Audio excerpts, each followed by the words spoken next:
नमस्कार छात्रों, यह कक्षा 9वीं हिंदी। आज इस विषय में हम अगले भाग की तरफ जा रहे हैं। अब तक हमने 7 पाठ पद्य गद्य का अध्ययन किया। अब हम 8वीं कविता उड़ान की तरफ जाने वाले हैं। देखिए, उड़ान इस शब्द से क्या पता चलता है कि उड़ने वाला या अपने जीवन में विकास करने वाला या अपने जीवन में आगे बढ़ने वाला, इस तरह से भी हम ले सकते हैं। या उड़ान यानी पक्षियों की उड़ान होती है, यानी इस अर्थ में, यानी आगे जाना, इस अर्थ में हम इसका अर्थ या उड़ान शब्द का अर्थ हम ले सकते हैं। चंद्रसेन विराट जी लिखित यह कविता है, पद्य है। इस पद्य में देखिए, विद्यालय के काव्य पाठ कार्यक्रम में सहभागी होकर कविता प्रस्तुत कीजिए। यानी कि विद्यालय में जो कार्यक्रम होता है कविता पाठ का, उस पाठ में प्रस्तुत करने के लिए कहा है। चंद्रसेन विराट जी लिखित यह कविता है, उनका परिचय हम देखते हैं। उनका जन्म 3 दिसंबर 1937 इंदौर मध्य प्रदेश में हुआ।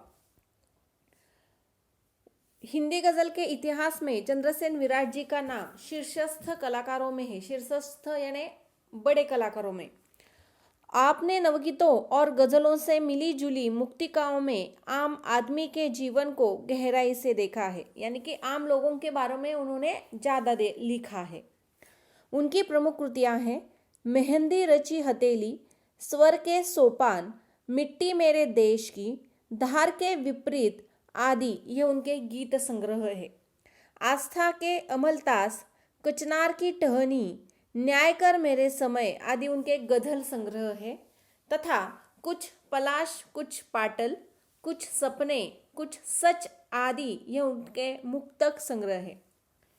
पद्य संबंधी देखिए जानकारी है। यह जो पद्य है उसकी विधा है गजल, यानी कि वह किस प्रकार में आती है, तो गजल इस प्रकार में वह आती है। गजल एक ही बहर और वजन के अनुसार लिखे गए शेरों का समूह है।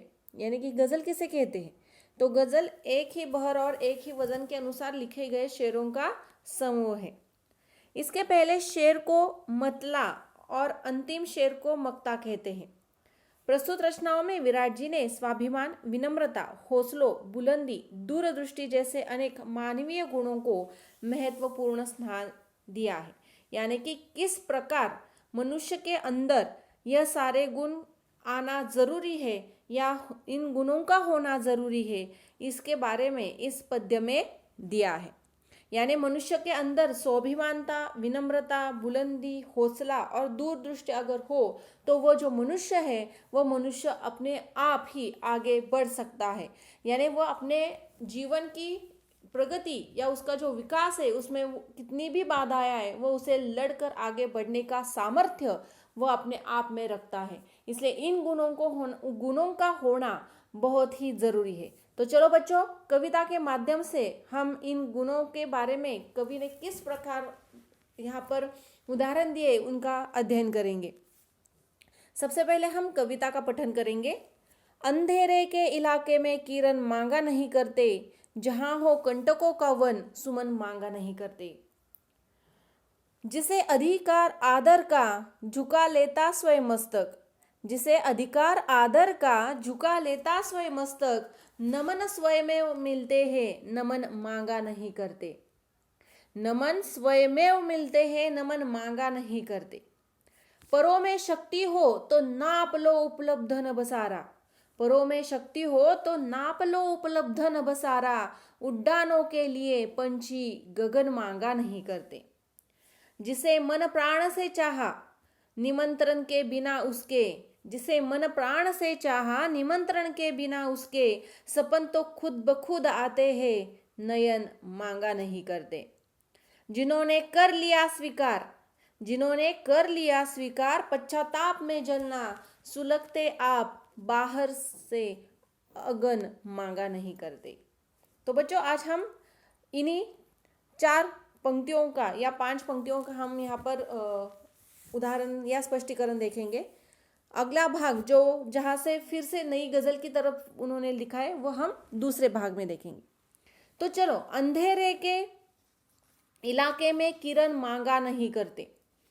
यानी कि देखिए, जहां हो कंटकों का वन, सुमन मांगा नहीं करते। कंटक यानी कांटे, समझ में आया, कांटे। यानी कि देखिए, जब व्यक्ति अंधेरे क्षेत्र में हो, यानी अंधेरे के इलाके में, जब व्यक्ति अंधेरे के क्षेत्र में है, तो वहां प्रकाश की किरण मांगने से कोई लाभ नहीं है। यानी कि हर तरफ अंधेरा है और मुझे अपने आप ही कहीं से तो चमत्कार हो जाए और यहाँ पर प्रकाश आ जाए, ऐसी वहां पर इच्छा ही करना उसका कोई अर्थ नहीं है। क्योंकि वहां प्रकाश होगा ही नहीं तो वहां पर आएगा किस प्रकार? हमें उसका निर्माण करना है, ना कि कोई चमत्कार होगा और वहां पर अपने आप प्रकाश आएगा। इसी तरह एक उदाहरण के माध्यम से वहां पर दिखाया है कि जहां हो कंटकों का वन, कंटकों का वन सुमन मांगा नहीं करते। यानी कि जहां पर कांटों का वन है तो वहां फूल की आशा करना या फूल मांगना व्यर्थ है। यानी कि हर तरफ हमें कांटे ही कांटे नजर आ रहे। यानी कि हर बार ऐसा नहीं होता कि कांटों के पौधे पर या वृक्ष पर हमेशा फूल आते हैं। हर तरफ कांटे ही कांटे हो और वहां पर हम फूलों की अपेक्षा करते हैं तो वह व्यर्थ है, क्योंकि वहां पर फूल नहीं मिल सकता, यानी कि मिलने की कोई आशा ही नहीं है। यानी जिस प्रकार अंधेरे के इलाके में प्रकाश का मांगना या प्रकाश का आना, यह जो आशा करना है वो जैसे व्यर्थ है, उसी प्रकार कांटों के वन में भी फूलों का होना या फूलों को आने देना या फूलों का वहां पर लग जाना, यह हम उसे विचार करें तो भी वह व्यर्थ है। समझ में आ रहा है? यानी कि वहां पर कांटों का अगर वन हो तो वहां जाकर आप सुमन नहीं मांग सकते, या वहां पर सुमन की यानी फूल, सुमन यानी फूल, फूल की अपेक्षा नहीं कर सकते। जिसे अधिकार आदर का झुका लेता स्वयं मस्तक।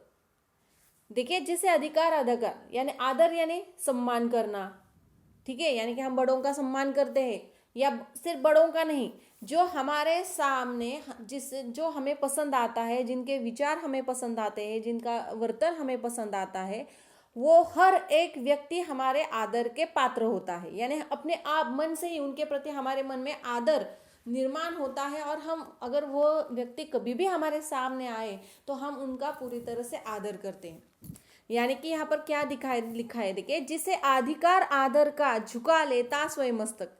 यानी जो व्यक्ति आदर के योग्य होता है, पात्र होता है, वह स्वयं ही विनम्र हो जाता है। यानी कि जो देखिए हमारे अंदर उसके प्रति यानी किसी भी व्यक्ति के प्रति आदर कब आता है? जब वह खुद उतना ही विनम्र होता है, ठीक है। यानी कि अगर कोई आकर हमें भला बुरा कहे, बड़े जोर आवाज में अगर कुछ हमें आकर आदेश दे या हम पर अधिकार जमाए, उसके प्रति हमारे मन में आदर नहीं होता। लेकिन जो खुद विनम्र होता है, दूसरों से बात करने में वह विनम्र होता है, या दूसरों को अपना काम करने के प्रति उसके मन में अच्छी भावनाएं होती है, वह सही तरीके से बात करके वह काम करता है, तो उसके प्रति हमारे मन में अपने आप आदर निर्माण हो जाता है। यानी कि जो व्यक्ति आदर के योग्य होता है वह स्वयं भी विनम्र होता है, उसे किसी से नमस्कार करवाने की आवश्यकता नहीं होती। यानी किसी से उसे ऐसा नहीं है चलो मेरा आदर करो, मेरा सम्मान करो। खुद लोग क्या करते हैं, ऐसे व्यक्ति को लोग स्वयं झुककर नमस्कार करते हैं। यानी उन्हें कहना नहीं पड़ता कि मेरा आदर करो। लोगों के वर्तन से ही लोग दूसरों के यानी कि दूसरों से आदर पा सकते। अगर हमारा वर्तन या हम कुछ और कहते हैं और करते कुछ और है, लोगों को सिर्फ अच्छा अच्छा बोलकर, ऐसा भी नहीं है सिर्फ अच्छा अच्छा बोलने के बाद ही लोग हमारा आदर करते नहीं। अगर आप जो बात कर रहे हो, जो लोगों से बात करने के बाद उन्हें जो आश्वस्त कर रहे हो, उन्हें हाँ मैं ये करूँगा, मैं वो करूँगा, अगर वो नहीं करता वो व्यक्ति, तो उसके प्रति हमारे मन से आदर निकल जाता है। यानी उसकी वो हम सिर्फ इतना ही कहते हैं कि वो सिर्फ बोलता है, करता तो कुछ नहीं, ठीक है, लेकिन उसके मन में खोट जो है वह जब हमें पता चलती है तब हम उसका आदर करना छोड़ देते। इसलिए हमें वर्तन भी सही रखना है, दूसरों के प्रति अपने मन में विचार भी अच्छे रखने हैं, निस्वार्थ भाव से लोगों की सेवा करनी है। ऐसा करोगे तो अपने आप ही लोगों से आदर सम्मान पाओगे। यानी कि जो व्यक्ति योग्य होते हैं उन्हें किसी और से सम्मान पाने के लिए उनसे मांगना नहीं पड़ता। लोग खुद उसके सामने नतमस्तक हो जाते हैं, खुद उनका उसका सम्मान करते हैं। यानी नमन स्वयमेव मिलते हैं, नमन मांगा नहीं करते। यानी कि वह खुद अपना सम्मान वहां पर हमें तैयार करना पड़ता है, तब जाकर लोग खुद अपने आप ही हमारा सम्मान करने लगते हैं। हमें जानबूझकर या अधिकारवश करके हमारा सम्मान करो, हमारा आदर करो, ऐसा करने से भी लोग आदर करेंगे, लेकिन पूरे मन से नहीं। परों में शक्ति हो तो नाप लो उपलब्ध न बसारा। देखिए, परों में अगर शक्ति हो, पर यानी पंख। अब यहाँ पर पक्षियों का यहाँ पर उदाहरण दिया है।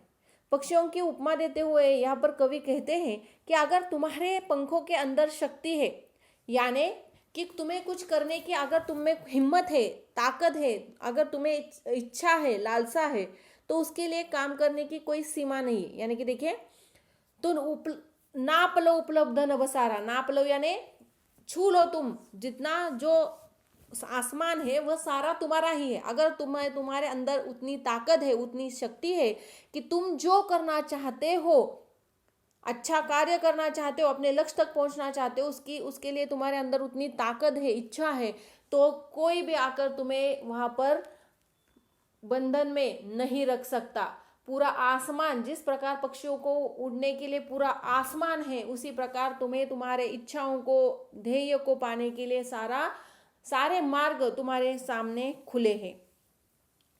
यानी कि देखिए, उड़ानों के लिए पंछी गगन मांगा नहीं करते। यानी जब पक्षी ऊंची उड़ान भरते हैं, ऊंची उड़ान भरते वक्त वह सोच नहीं कि इतने ही जगह पर मैं उड़ूंगा, नहीं, वो पूरा आसमान उनका होता है। यानी कि वह पक्षी आकाश में स्वयं ऊंची उड़ान भरता है, वह किसी से पूछता नहीं उड़ते समय कि मैं कहाँ उड़ूं और कहीं पर नहीं। यानी कि उड़ते समय पक्षी आकाश नहीं मांगते, गगन आकाश नहीं मांगते। अगर आप में हिम्मत हो तो आप आगे बढ़ने की इच्छा रखते हो तो आप आगे बढ़ो, क्योंकि आप जब आगे बढ़ने के लिए सोचोगे, इच्छा निर्माण करोगे और बढ़ना शुरू करोगे, तो एक एक करके आपके सामने सारे दरवाजे खुलते जाएंगे। जिस प्रकार पक्षियों के सामने पूरा भरा आसमान होता है, उसी प्रकार आपके सामने भी बहुत सारे ऐसे मार्ग दिखाई देने लगेंगे कि जहां से चलकर आप अपने ध्येय तक पहुंच जाओगे। आगे देखिए, जिसे मन प्राण से चाहा, निमंत्रण के बिना उसके, सपन तो खुद ब खुद आते, नयन मांगा नहीं करते। देखिए, जिसे मन प्राण से चाहा, यानी कि जिसे हम बहुत अधिक चाहते हैं, बहुत प्यार करते हैं, हमें उसके सपनों को निमंत्रण देने की आवश्यकता नहीं है। जिसे मन प्राण से चाहा, निमंत्रण के बिना उसके सपन तो खुद ब खुद आते, नयन मांगा नहीं करते। जो हमारे दिल में है, जो हम जैसे हमारे माता पिता है, हमारी बहन है, हमारा भाई है, जिसे हम बहुत प्यार करते हैं, उनके बारे में सोचते हैं, अगर उन्हें कोई भला बुरा कहते हैं तो हमें अच्छा नहीं लगता। और यहाँ पर क्या है, वह हम उनसे अधिक लगाव करते हैं या वे हमसे अधिक लगाव करते हैं। हमें एक दूसरे के प्रति हमारे मन में एक प्यार होता है, आदर होता है, और इसलिए उसके सपने स्वयं ही हमारी आंखों में स्थान पा लेते। यानी उनके, जिसकी हमें चिंता होती है, जिसके प्रति हमारा प्यार होता है, उन लोगों के सपने अपने आप ही हमारे नींद में आते हैं, नयन उसका मांगा नहीं करते। यानी उसकी याद हमारे दिल में रहती है। इसलिए हम ऐसा नहीं कि आज हाँ सोते समय मुझे इसी का सपना आना चाहिए, मुझे इसी का सपना आना चाहिए, नहीं। जो हमें बहुत प्रिय होते हैं, जिनकी हमें चिंता होती है, वे लोग जो है वे हमारे हमेशा याद में रहते हैं, हमारे दिल में रहते हैं। उनकी यादें तो हमें बार बार आती ही है, सही है ना। आगे देखिए, जिन्होंने कर लिया स्वीकार, पश्चाताप में जलना। जिन्होंने कर लिया स्वीकार, पश्चाताप में जलना, सुलगते आप बाहर से, अगर मांगा नहीं करते। यानी जो लोग, जिन्होंने कर लिया स्वीकार, यानी कि जो अपनी गलती करने के बाद स्वीकार करता है और उस पश्चाताप में जलता है, ठीक है, यानी कि उस गलती को सुधारने के लिए वह पछतावा करना चाहता है।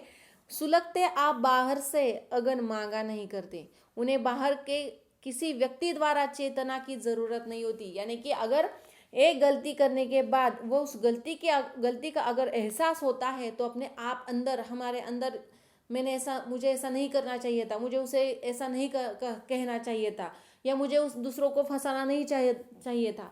यह जो बातें वह अंदर चलने लगती है, वह पछतावा होने लगता है।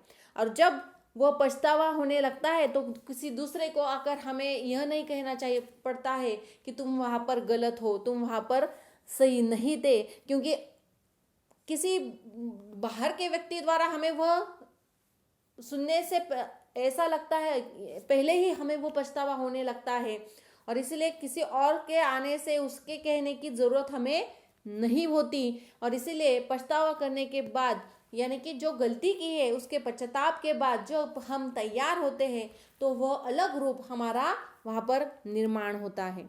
तो बच्चों देखिए, यहाँ पर हमने जो 5 जो शेर है या शेरों का जो समूह है उनके बारे में जो हमने आज देखा है, उनमें भी हमने देखा है कि हमें अपने देह तक पहुंचना है, हमें अपने आप ही अपने रास्ते निर्माण करने हैं, हमें इच्छा शक्ति हमारे पास बहुत रखनी है, हमें हमारे पास उतनी लालसा रखनी है, और हमारे गलती पर हमें उस गलती का स्वीकार भी करना चाहिए। इन गुणों को मनुष्य के अंदर होना चाहिए, इसके बारे में यहाँ पर कवि ने लिखा है। दूसरे भाग में हम इस कविता का बाकी जो भाग है वो हम देखेंगे। धन्यवाद।